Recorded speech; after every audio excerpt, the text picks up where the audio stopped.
हूं अमृता निमेशन और आप देख रहे हैं नादी टीवी। बुलेटिन की शुरुआत करेंगे। देश के जाने माने धर्म गुरु पंडित धीरेन्द्र शास्त्री 4 नवंबर को देहरादून आएंगे।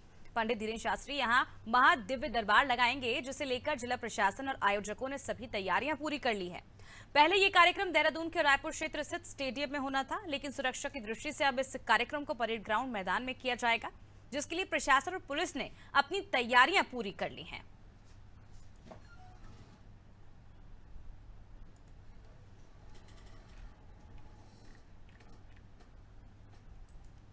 और पंडित धीरेन्द्र कृष्ण शास्त्री जी का कल 4 बजे दिव्य दरबार सजने जा रहा है।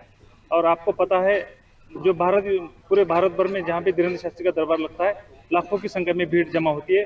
शासन और प्रशासन की सुविधा है और तैयारी अंतिम चरण में चल रही है। जी, दिल्ली पुलिस में जो कल प्रोग्राम है परेड ग्राउंड में पंडित धीरेन्द्र शास्त्री का, उसके मद्देनजर जो हमारी ट्रैफिक प्लानिंग है उसमें पूरे सिटी को 2 जोन में बेसिकली डिवाइड किया गया है। पहला हमारा परेड ग्राउंड है जो पूरा 0 जोन रहेगा। इसका मतलब ये हुआ कि कोई भी वाहन 4 व्हीलर 2 व्हीलर उस एरिया में नहीं आएगा। और दूसरा जो शहर के आउटर पॉइंट से वहीं से हम जो है डाइवर्ट करके वाहनों को पार्किंग की तरफ भेजेंगे। चलिए, ज्यादा जानकारी के लिए इस पूरी खबर पर हमारे साथ संवाददाता सोनू सिंह जुड़ चुके हैं। सोनू, जिस तरह से हम जानते हैं कि भारतवर्ष में जहां पर भी धीरेन्द्र शास्त्री का दरबार लगता है, वहां लाखों की भीड़ जो है उमड़ पड़ती है। ऐसे में प्रशासन की क्या कुछ व्यवस्था?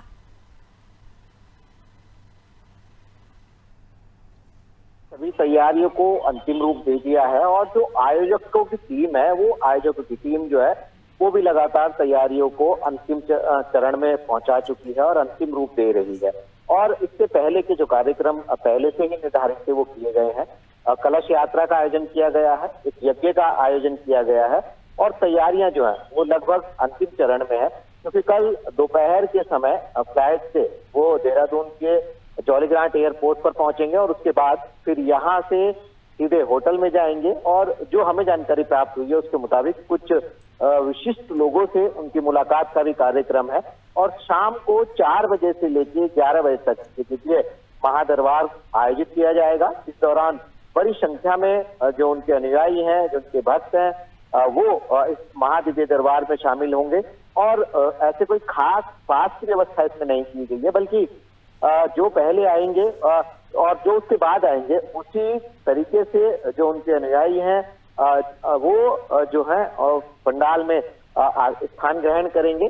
पुलिस के स्तर से, जिला प्रशासन के स्तर से सभी तैयारियां कर ली गई हैं। जो परेड ग्राउंड का जो ये एरिया है, इसके आसपास का ट्रैफिक जो है वो डाइवर्ट रहेगा और इसके साथ साथ सुरक्षा के कड़े इंतजामात रहेंगे और मीडिया के लिए अलग से गैलरी बनाई गई है। तो तमाम इंतजामात पूरे कर लिए गए हैं। और जो हमें जानकारी मिली है कि कल ये महादिव्य दरबार का जब आयोजन होगा, इसमें तमाम भक्तों से बातचीत करेंगे, संवाद करेंगे धीरेन्द्र शास्त्री, और उसके बाद फिर 5 नवंबर को केदारनाथ जाने का भी उनका कार्यक्रम है। और केदारनाथ के दर्शन करने के बाद फिर वो जो है यहाँ से महाराष्ट्र के लिए रवाना हो जाएंगे। इसमें एक खास बात ये भी है कि जो देश के पहले CDS रहे जनरल बिपिन रावत, उनके परिजन भी इसमें शामिल हैं। और जो नेपाल में पशुपतिनाथ मंदिर है, उनसे संबंधित व्यवस्थापकों से संबंधित भी कुछ लोग इसमें हैं।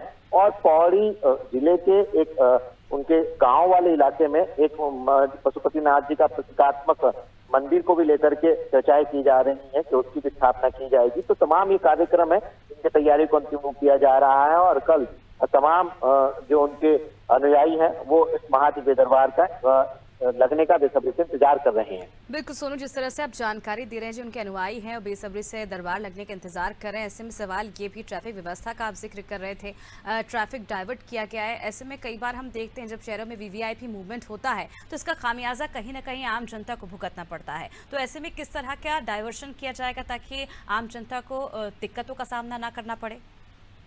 देखिए, ये पूरा का पूरा जो ट्रैफिक प्लान है वो ट्रैफिक पुलिस ने तैयार किया है और पहले से इस बात का प्रचार प्रसार किया जा रहा है कि जिस दौरान ये दरबार आयोजित होगा उस दौरान बड़ी संख्या में जो है लोग पहुंचेंगे। और जाहिर सी बात है, तो पार्किंग की व्यवस्था कैसे होगी और इस पूरे के पूरे इलाकों को कितनी देर के लिए जो ट्रैफिक पुलिस है, सिविल पुलिस है और जो खुफिया तंत्र है वो कैसे इस पूरे के पूरे एरिया को 0 जोन में तब्दील करेगा और किस तरह से जनता से अनुरोध किया जा रहा है। इसके साथ साथ लोगों को परेशानी ना हो और लोगों को जिनको जानकारी नहीं है और वो अगर इस एरिया में आते हैं और उनको परेशानी होती है तो कम से कम उनको परेशानी हो। ये तमाम ऐसे पहलू हैं जो आम जनता से सरोकार रखने वाले हैं, जो ट्रैफिक और पुलिस व्यवस्था, जिला प्रशासन की व्यवस्था से जुड़े हुए हैं।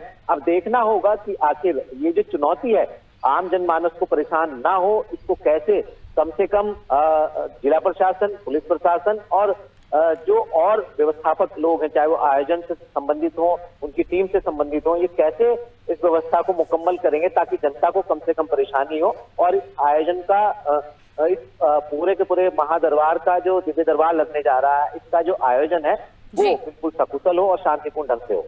बिल्कुल सोनू, यही उम्मीद की जा रही है जो कार्यक्रम है वो सकुशल हो, और क्योंकि जिस तरह से कहा जा रहा है कि 50,000 जो भक्त हैं वो पहुंच सकते हैं इस दरबार में, लेकिन कई जगह हमने देखा है कि अनुमान लगाया जाता है 50 से 1 लाख भक्तों का, लेकिन उससे ज़्यादा भी जो भीड़ है वो मर पड़ती है और खामियाजा कई तरह के हादसे हो जाते हैं। ऐसे में क्या इसे देखकर भी, इस उदाहरण को देखने के लिहाज, इस उदाहरण को देखने के बाद भी कि प्रशासन ने इस तरह के कोई इंतजाम किए, अगर ज़्यादा लोग पहुँचते तो उसके लिए भी व्यवस्था हो?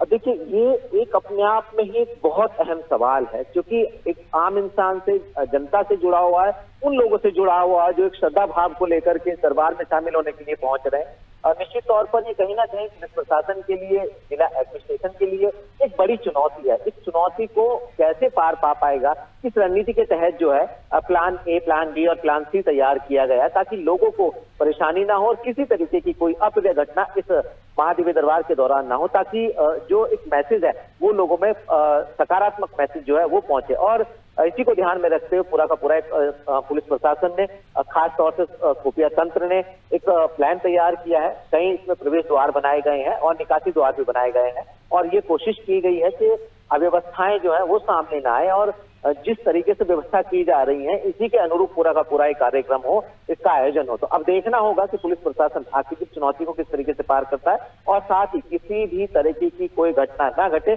इस पर किस तरीके से फोकस करता है।